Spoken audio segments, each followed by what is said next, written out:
पंडित चंद्रधर शर्मा गुलेरी, जिन्हें सभी जानते हैं गुलेरी जी के नाम से फेमस है।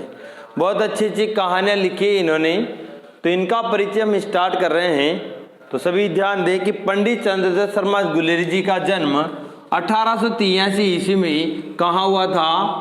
जयपुर में हुआ था। ये अपने जयपुर राजस्थान के भैया है, आपको ध्यान रखना है कि अपने राजस्थान के निवासी हैं। कहाँ के निवासी? अपने राजस्थान के। एक और कवि आए थे सूर्यमल मिश्रण, वो भी अपने राजस्थान में बूंदी के, है ना, हरना गांव, कौन सी तहसील?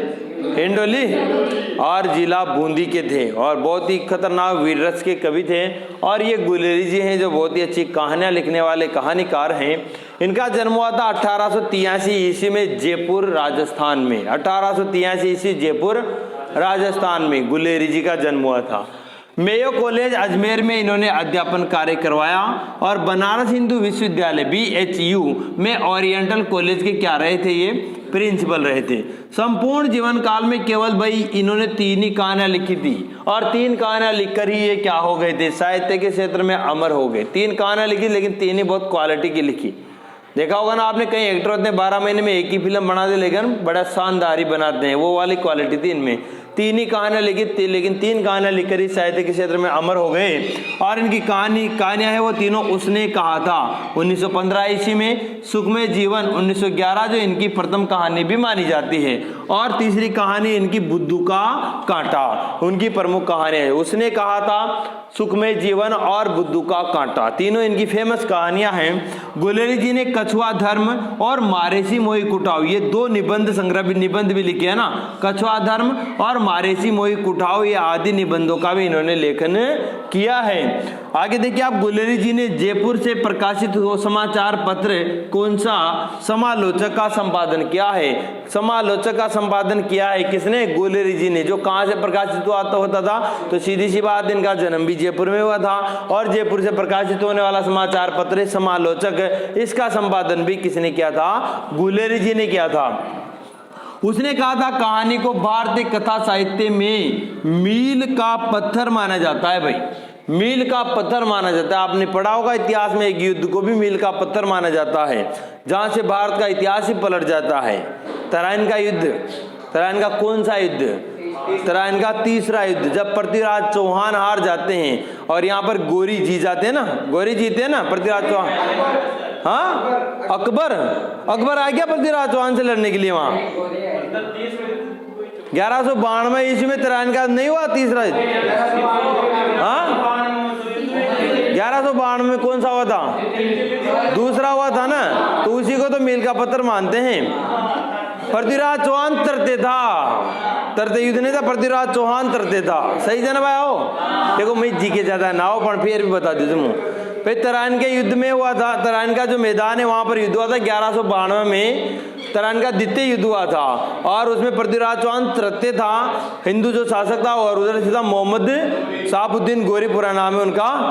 वो उस युद्ध में जीत जाता है, और वहां उस युद्ध को मील का पत्थर माना जाता है, क्योंकि वहां से ही भारत में मुस्लिम साम्राज्य की स्थापना शुरू हो जाती है भाई। और कहते हैं पृथ्वीराज चौहान तृतीय को अंतिम हिंदू शासक भी मानते हैं भारत का, वैसे और अलग अलग तथ्य के हिसाब से, लेकिन मुख्यतः यही है। इसलिए मील का पत्थर कि वहां से पूरे भारत का इतिहास ही पलट गया। फिर उनके बाद मुगल, और बाद में आपने देखा होगा अंग्रेजों का शासन रहा, यानी कि वापस फिर हिंदू साम्राज्य स्थापित नहीं हो सका पूरे भारत में ढंग से। देखिए, तो यहाँ पर अपने को देखना है कि जो उसने कहा था, जो कहानी है, उसे हिंदी साहित्य का जो कथा साहित्य है, भारतीय हिंदी में भारतीय कथा साहित्य, पूरे भारत में जितनी भी कहानियां लिखी गई उन सब में इसे क्या माना जाता है? मील का पत्थर। कारण क्या है? ये एक अलग ही प्रकार की कहानी थी। आपने पढ़ा होगा, फ्लैशबैक पद्धति पर आधारित कहानी थी। फ्लैशबैक पद्धति क्या होती है? पहले एंड की चीज को पहले बताया, कभी अपन पिक्चर देखते हैं ना, तो कभी बाद की चीज को पहले बता देते हैं, फिर बाद में शुरू होती है पूरी फिल्म। वो वाली कहानी थी। इसमें देखा होगा आपने, उनका बचपन बताते हैं सबसे पहले, कैसे उनकी मुलाकात, फिर डायरेक्ट कहाँ चले जाते हैं, वो युद्ध में जाता है, फिर वो वहाँ और में उससे मिलती है, वो बताती है रे वो बात फलाना डीकड़ा मुकड़ा ना, वो सारी बात है ना, कि फ्लैशबैक पद्धति पर आधारित कहानी, इसलिए से भारतीय कथा साहित्य में मील का पत्थर कहा जाता है। यह कहानी सन 1915 में, देखो आप कब? 1915 में लिखी गई और प्रकाशित हुई, लेकिन किस पत्रिका में? बहुत इंपॉर्टेंट प्रश्न है, किस पत्रिका में प्रकाशित हुई थी? सरस्वती पत्रिका में। उसने कहा था, माँ सरस्वती के सामने कहा था। ठीक है, उसमें प्रकाशित हुई थी। इस कहानी पर फिल्म भी बन चुकी है, ठीक है। और यह फ्लैशबैक पद्धति, अभी बताया मैंने फ्लैशबैक पद्धति, वही कि यह फ्लैशबैक पद्धति पर लिखी गई हिंदी की पहली कहानी मानी जाती है। कहानी का नायक कौन? लहना सिंह बचपन की प्रेमिका को दिए गए वचन की रक्षा प्राण देकर करता है। पूछता रहता ना, तेरी कुड़मई हो गई, फिर एक दिन कह दिया उसने हाँ हो गई। देखता नहीं ये रेशमी कढ़ाई वाला सालू, इनके को जो चुन्नी वगैरह होती थी उसके लिए, तो हाँ हो गई। कुड़मे मतलब क्या था वहां? सगाई, है ना। कुड़मे मतलब सगाई या शादी। दोबारा देखो आप, पंडित चंद्रदास शर्मा गुलेरी जी का जन्म 1883 ईस्वी में जयपुर राजस्थान में हुआ था। कहाँ हुआ था? जयपुर राजस्थान में हुआ था। मेयो कॉलेज अजमेर में इन्होंने अध्यापन कार्य किया। बनारस हिंदू विश्वविद्यालय के ओरिएंटल कॉलेज में प्रिंसिपल रहे। संपूर्ण जीवन काल में केवल 3 कहानियां लिखकर ये साहित्य के क्षेत्र में क्या हो गए?